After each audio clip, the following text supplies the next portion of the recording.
해리포터 시리즈가 마무리된 지 꽤 오랜 시간이 지났지만 롤링 작가가 시리즈를 통해 밝히지 않은 뒷이야기에 대해서는 팬들끼리 여러 가지 추측을 하는 경우가 있었습니다. 그리고 어떤 사람들은 이를 더욱 깊이 있게 연구하는 경우도 생겼는데요.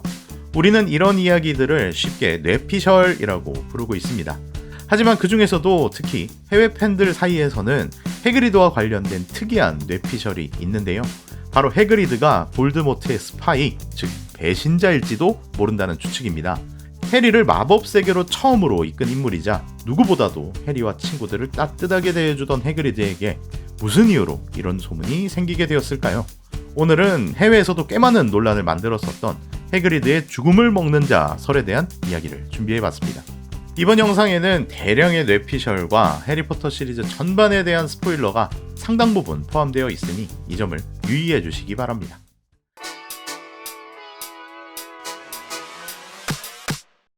해그리드가 죽음을 먹는 자가 아니었을까라는 가설을 본격적으로 제기한 사람은 레딧에서 활동 중인 우프라는 유저입니다. 그는 2019년 레딧을 통해서 총 21페이지 분량으로 작성된 자료를 공유했는데요. 이 자료의 주된 내용은 작중 해그리드의 행적에서 보이는 각종 모순에 대한 내용을 다루고 있고, 이러한 모순들이 만약 해그리드가 죽음을 먹는 자였다면 대부분 해명된다는 재밌는 해석을 담고 있습니다. 일반적으로 우리가 해그리드를 바라보는 시선은 어떤가요?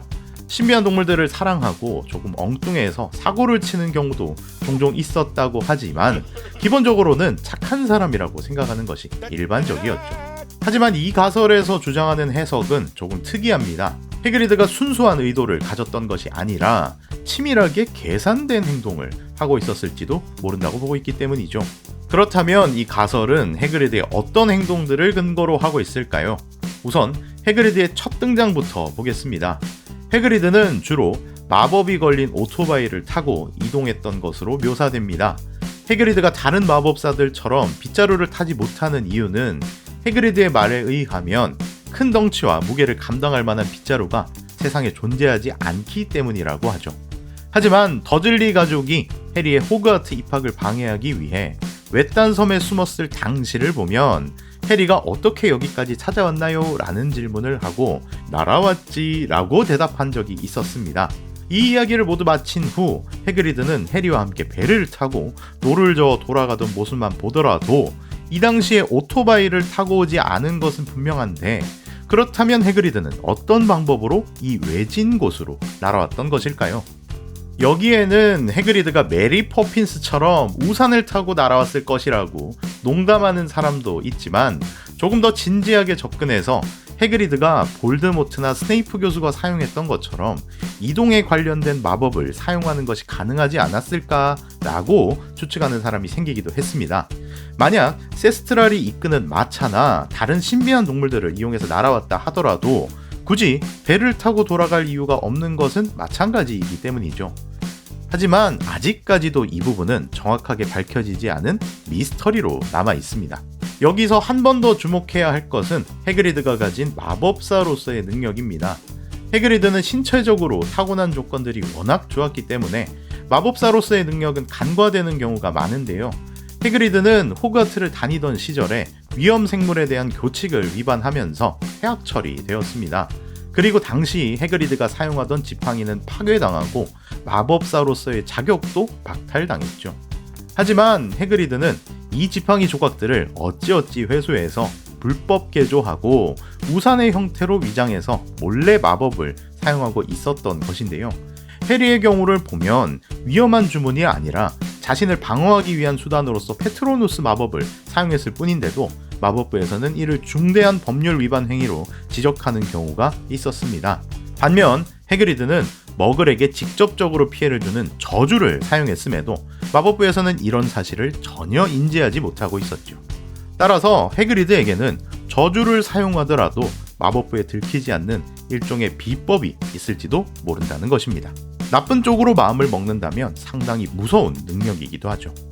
게다가 다소 조악하기는 하지만 장인의 경지에 올라야 가능한 것으로 알려진 지팡이 수리 능력이 있다는 점에서도 해그리드에게 비범한 능력이 있는 것은 분명하다고 생각할 수 있습니다. 과거 호그와트 창립자 중 한 명인 고드릭 그리핀도르가 그랬듯이 해그리드가 마음먹고 마법을 연습한다면 강인한 신체와 마법적 능력을 모두 갖춘 최강의 마법사가 되었을지도 모르는 일이죠. 해그리드가 기본적으로 보여주는 태도 때문에 악당처럼 여겨지지는 않지만 조금만 다른 방향으로 생각해 본다면 해그리드가 하는 행동들은 이상한 부분들이 보이기 시작합니다. 해리포터와 마법사의 돌에서 맥고나걸 교수는 해리와 친구들에게 너무 늦은 시간에 기숙사 밖을 돌아다닌 벌로 해그리드와 함께 금지된 숲을 조사하고 오라는 처벌을 내립니다. 그리고 해리는 조사 도중에 볼드모트를 만나 큰 위험에 처하지만 켄타우로스 피렌체의 도움 덕에 겨우 살아남을 수 있었습니다. 하지만 여기서도 의문이 드는 점은 금지된 숲의 지리를 가장 잘 알고 있으면서 이곳을 꾸준히 관리해왔던 해그리드가 도망칠 것이 뻔한 겁쟁이 사냥개 팽을 굳이 해리와 함께 보냈던 이유는 무엇이었을까요? 단순한 실수였을까요? 그게 아니라면 길이라도 잃어버려서 위험한 생물들을 마주치길 바랬던 것일까요? 게다가 해리가 해그리드로 인해 죽음의 위기를 겪은 것은 이때 한 번만이 아닙니다. 두 번째는 해리포터와 비밀의 방 시점의 이야기인데요. 해그리드는 호그와트에서 퇴학 처리되었을 당시와 마찬가지로 학생들을 위험에 처하게 했다는 누명을 쓰게 되었습니다. 이로 인해 아즈카반으로 끌려가는데요. 이때 해그리드는 진실을 알고 싶다면 거미를 따라가라 라는 힌트를 해리에게 전합니다. 해리와 론은 해그리드의 결백을 밝히기 위해 아라고그의 둥지를 찾아가고 여기서 목숨을 잃을 뻔한 위기에 처합니다. 이번에도 겨우겨우 도망치는 것에 성공했었죠. 해그리드는 정말 이 과정에서 어린 마법사 2명이 에크로멘툴라들이 가득한 둥지에서 생명에 전혀 지장이 없을 것이라고 생각했을까요? 이 정도 부분들은 단순히 해그리드가 안전 불감증이기 때문에 생기는 문제라 여길 수도 있겠지만 조금 더 본격적인 이야기로 들어가 보겠습니다. 해그리드가 톰 리들과 학교 생활을 함께 했다는 것은 많은 분들이 알고 계신 사실입니다. 그리고 당시 호그와트의 학생들을 비롯해 대부분의 사람들은 톰 리들을 지지하고 선호하고 있었죠. 해그리드는 어땠을까요?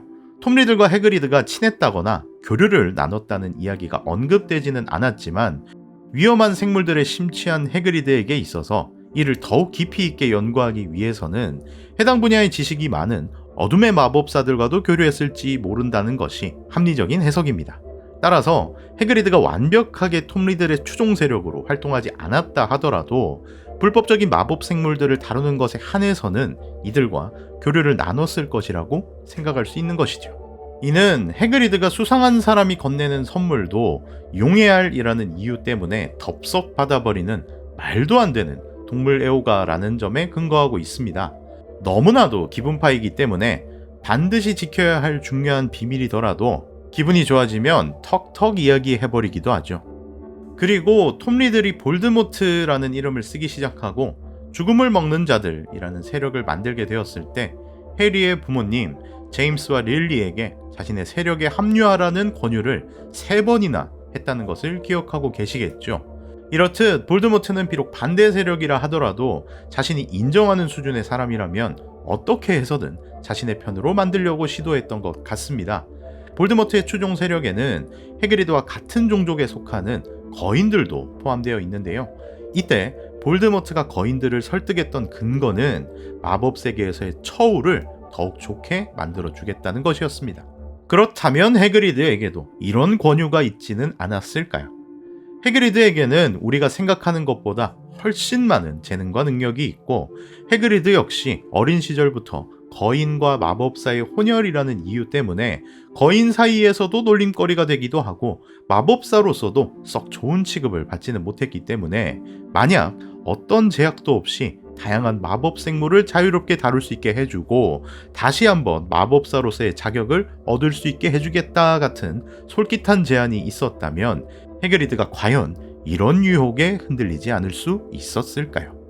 이번에는 해그리드가 완벽히 볼드모트의 추종자였다라고 보는 시각에서 이야기를 풀어보겠습니다. 해그리드는 덤블도어의 최측근이자 가장 큰 신뢰를 얻은 인물이기도 한데요.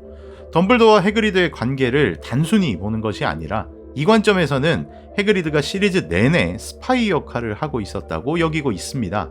그리고 이를 통해 시리즈에 등장하는 몇 가지 모순적인 내용들을 해명하고 있는데요. 가장 먼저 볼 것은 볼드모트의 지팡이는 어떻게 돌아왔는가에 대해서입니다. 모든 범죄자에게 해당하는 것은 아닌 것 같지만 마법 세계에서는 범죄자의 지팡이를 파괴하는 경우가 있습니다. 그리고 이를 보여주는 가장 대표적인 사례가 해그리드였죠.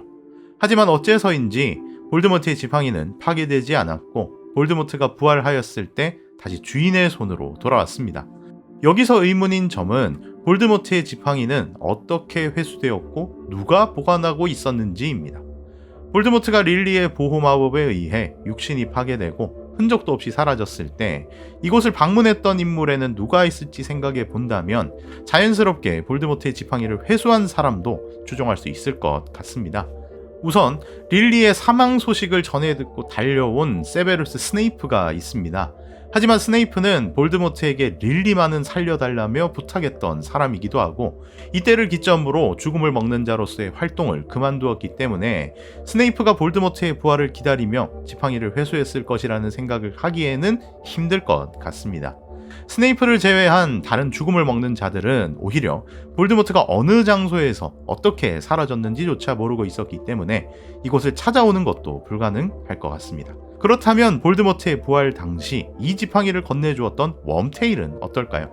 웜테일 역시 자기 목숨 하나 부지하기 위해서 누구보다 빠르게 도망쳤던 인물이기 때문에 그 짧은 시간 동안 볼드모트를 위해 지팡이를 챙겼다고 보기에는 충성심이 너무 부족한 인물입니다. 그리고 남은 인물은 바로 한 명입니다. 포터 부부의 집에 가장 먼저 도착한 인물이자 아기인 해리를 덤블도어의 지시에 따라 프리비가까지 데리고 오게 된 인물, 바로 해그리드입니다. 해그리드가 만약 볼드모트의 추종자였고 덤블도어가 가진 깊은 신뢰를 이용하고 있었던 인물이라면 충분히 볼드모트의 지팡이를 회수하는 것이 가능했고 이를 보관하고 있다가 훗날 볼드모트의 부활과 함께 전달했던 것이 아닌가라는 생각을 할 수 있습니다. 그리고 이런 비밀스러운 일들이 이루어지는 접선 장소로는 녹턴 앨리가 언급되고 있는데요. 마법 세계에서 불법적인 행동들이 가장 많이 이루어지는 장소가 녹턴 앨리이기도 하죠. 그리고 우리는 해그리드가 녹턴 앨리에 꽤 자주 드나들었다는 것을 알고 있습니다. 해그리드가 볼드모트의 추종자로 여겨지는 또 다른 이유는 절대로 볼드모트의 세력이 해그리드를 직접적으로 공격하지 않는다는 점입니다. 아무리 거인족의 피를 가진 해그리드라 하더라도 아바다 케다브라에 당한다면 사망하는 것은 분명할 것 같은데요. 해그리드는 실력이 뛰어난 마법사들도 목숨을 잃었던 7인의 포터 작전에서도 호그와트 전투에서도 죽음을 먹는 자들의 습격을 여러 번 받았지만 이 중 단 한 번도 해그리드를 죽일 목적으로 공격한 마법사는 없었습니다. 오히려 다른 사람들 중에서 가장 눈에 띄는 표적인데도 말이죠. 볼드모트의 입장에서 보더라도 강한 힘을 가진 적을 먼저 처리하는 것은 당연해 보입니다. 그럼에도 해그리드는 한 번도 표적이 되지 않았던 것이죠. 따라서 볼드모트가 사전에 해그리드를 공격하지 말라는 명령을 내려두었던 것은 아니었을까라는 생각을 하게 된 것입니다. 호그와트 전투에 참가한 에크로멘툴라 무리도 이러한 근거를 뒷받침합니다. 에크로멘툴라의 우두머리였던 아라고그는 해그리드가 키우고 있었고 그 세력들 역시 해그리드와 우호적인 관계를 유지했던 것으로 알려져 있습니다. 하지만 아라고그가 사망하면서 이 무리는 볼드모트 세력에 합류했는데요. 이 이야기에는 왜? 라는 내용이 빠져 있습니다. 볼드모트 측에 해그리드의 버금가는 신비한 동물 전문가가 있었을까요? 해그리드가 볼드모트의 추종자였다고 한다면 이 모든 의문이 해결됩니다. 다만 해그리드가 마지막까지 자신의 정체를 드러내지 않은 것에 대해서는 이런 시각이 존재합니다. 볼드모트가 해그리드에게 최후의 순간까지 정체를 숨기도록 지시했거나 치밀한 계산을 한 해그리드가 중간에 다시 변절했다라고 말이죠. 결론적으로 이러한 관점에서 본다면 해그리드는 덤블도어가 볼드모트에게 심어둔 세베루스 스네이프라는 스파이처럼 볼드모트가 덤블도어에게 심어둔 스파이라고 보고 있습니다. 게다가 다소 엉뚱한 매력으로 해리와 친구들을 위험에 빠뜨렸던 대부분의 행동들은 연기였고 그 진실은 볼드모트의 추종자로서 자신의 정체를 들키지 않음과 동시에 해리를 자연스럽게 죽음으로 내몰았던 치밀한 계산이 존재한다는 것입니다. 다만 이런 가설을 처음으로 생각했던 유저 역시 후반부에는 이런 말을 남기기도 했습니다. 너무 진지하게 받아들이지는 말라고 말이죠. 시리즈가 끝난 시점에서 작가 본인을 통해서뿐만 아니라 팬들 사이에서 이런 다양한 의견을 공유하는 것은 좋은 방향 같습니다. 사람의 생각이 모두 똑같지는 않듯이 여러 가지 생각들을 이렇게 풀어내다 보면 이런 재밌는 해석도 나오기 마련이기 때문이죠. 여러분은 오늘 이야기에 대해서 어떻게 생각하셨나요? 오늘 제가 준비한 영상은 여기까지입니다. 이번 영상도 끝까지 봐주셔서 감사하고 다음에 더욱 재밌는 이야기로 찾아뵙겠습니다. 좋아요와 구독 그리고 알람 설정까지 해주신다면